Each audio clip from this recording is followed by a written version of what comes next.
오늘도 주님의 말씀과 함께 데일리 큐티 나눔 데큐나. 참 좋으신 하나님 아버지, 오늘도 말씀하여 주시고 주님 뜻을 발견케 하시며 당신의 뜻대로 살아갈 수 있도록 인도하여 주시옵소서. 예수 그리스도 이름으로 간절히 기도드렸습니다. 아멘. 그때 내가 여러 백성의 입술을 깨끗하게 하여 그들이 다 여호와의 이름을 부르며 한 가지로 나를 섬기게 하리니, 내게 구하는 백성들 곧 내가 흩은 자의 딸이 구스강 건너편에서부터 예물을 가지고 와서 내게 바칠지라.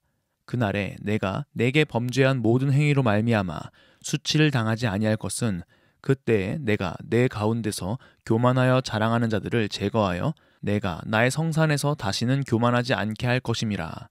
내가 곤고하고 가난한 백성을 내 가운데에 남겨두리니 그들이 여호와의 이름을 의탁하여 보호를 받을지라. 이스라엘의 남은 자는 악을 행하지 아니하며 거짓을 말하지 아니하며 입에 거짓된 혀가 없으며 먹고 누울지라도 그들을 두렵게 할 자가 없으리라. 아멘. 오늘의 본문은 어제의 내용과는 다른 분위기를 가지고 오고 있습니다. 스바냐의 특성이라고 이야기해 주었던 언약의 이중성을 다시 보여주는 거예요. 어제의 본문만 해도 어땠나요? 남유다를 패역하고 더럽고 포악하다고 말했으며, 나라를 이끌어가는 위정자들 뿐만 아니라 하나님의 사역을 감당하는 자들까지 모두 자신들의 죄악을 깨닫지 못하고 수치를 알지도 못하는 자들이라고 했잖아요. 그리고는 형벌을 내리긴 할 것이지만 기다리라 라고 말씀하셨죠. 먼저 이방 백성들을 칠 것인데 그 모습을 보고 오직 하나님을 경외하고 교훈을 받으라고 말입니다. 이렇게 하나님께서는 이스라엘을 심판하시기 이전에 이방 나라를 질투의 불로 소멸시킬 것을 말씀하십니다. 스바냐 3장 9절의 그때가 바로 이때인 것입니다. 하나님의 심판의 날이요. 하나님께서는 심판하실 테지만 분명히 그의 백성을 남기실 것을 말씀하시는 것입니다. 9절인데요. 그때에 내가 여러 백성의 입술을 깨끗하게 하여 그들이 다 여호와의 이름을 부르며 한 가지로 나를 섬기게 하리니. 아멘. 분명히 하나님께서 하시겠다라고 말씀하시는 것입니다. 하나님께서 여러 백성의 입술을 깨끗하게 바꾸실 것이고요. 그들이 다 여호와의 이름을 부르며 한 가지로 일심으로 하나님을 섬기게 만드시겠다고 말씀하십니다.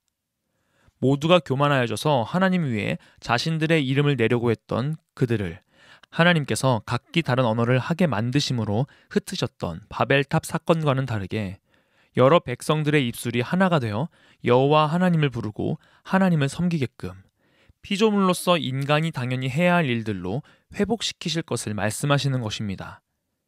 이처럼 계속해서 심판과 회복을 연결시키고 있으시죠. 그렇게 하심으로써 내게 구하는 백성들, 즉 예배자들이 구스강 건너편에서부터 예물을 가져오게 될 것이라고 하십니다. 구원의 역사, 회복을 경험한 자들은 당연히 거리에 상관없이 하나님께 예배드리는 장소로 나아오게 되는 것이죠.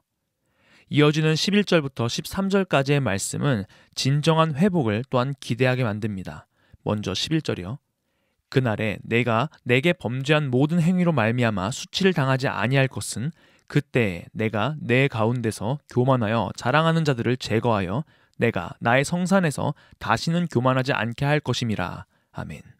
그 심판의 날에 하나님께서는 그에게 범죄한 모든 행위로 인하여 부끄러움 당하지 않게 만드실 것이라고 말씀하십니다.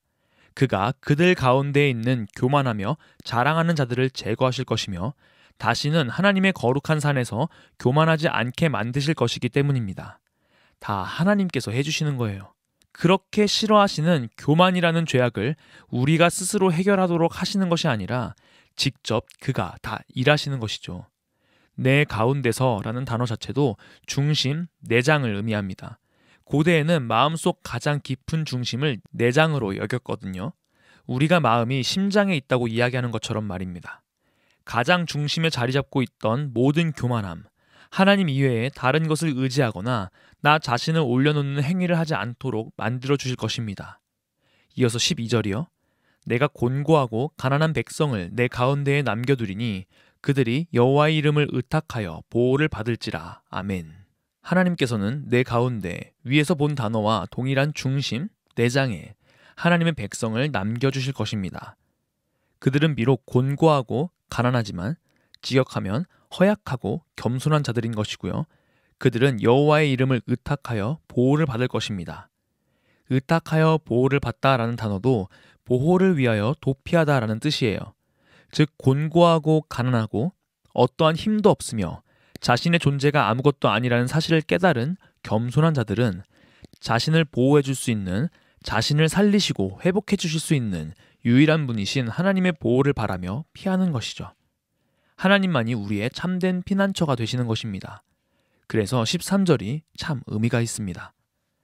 이스라엘의 남은 자는 악을 행하지 아니하며 거짓을 말하지 아니하며 입에 거짓된 혀가 없으며 먹고 누울지라도 그들을 두렵게 할 자가 없으리라. 아멘.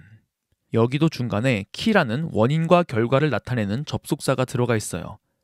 앞의 단어들을 조금 설명해주면 악을 행하지도 않고, 여기서 악은 불법이며 비도덕한 행위를 뜻합니다. 거짓을 말하지도 않고, 여기서의 거짓은 비진리이며 우상을 뜻하고요. 거짓된 혀, 이것은 사기를 의미합니다. 이 단어들과 접속사의 의미가 잘 드러나게 13절의 순서를 배열해보면요. 이스라엘의 남은 자들이 먹고 누울지라도 그들을 두렵게 할 자가 없기 때문에 불법과 비도덕적인 행위를 하지 않고 비진리인 우상을 이야기하지도 않고 다른 사람들에게 사기를 치지도 않는다라고 할 수 있겠죠. 이 세 가지 일은 결국 나의 배를 채우는 일이고 세상이 살아가는 방법이잖아요. 믿지 않는 자들이 하는 방법 말이에요. 안 걸리면 그만이지. 법을 어기는 것만 아니면 괜찮지 뭐 라고 말하는 것인 거죠. 이러한 일들의 가장 근본적인 원인은 내가 피해보기 싫은 것이고 조금 더 이익을 취하기 위함 아닌가요? 망하기도 싫으니까요. 그런데 이 남은 자들이 그렇게 하지 않는 이유는요. 먹고 누울지라도, 즉 그들이 완전히 적에게 무방비적 상태일지라도 하나님께서 그들의 피난처 되시고 보호자가 되어주시니 전혀 두려움을 느끼지 않게 되기 때문입니다. 오늘의 큐티 생각해 보아요. 하나님은 심판하시는 분이시지만 또한 구원하시고 회복시켜주시는 분이십니다. 그리고 그 일은 우리의 공로가 아닌 오직 하나님의 공로로 이루어집니다. 그런 하나님께서 온전한 피난처가 되어주시기 때문에 남은 자들은 세상 속에서도 두려워하지 않을 수 있으며 세상 가치관에 따라서 살기를 거부할 수 있는 것이죠. 여러분들은 무엇을 가장 두려워하며 살고 있나요? 하나님만이 우리의 유일한 여호와가 되어주시며 우리 중심을 온전히 깨끗하게 변화시켜 주실 것입니다.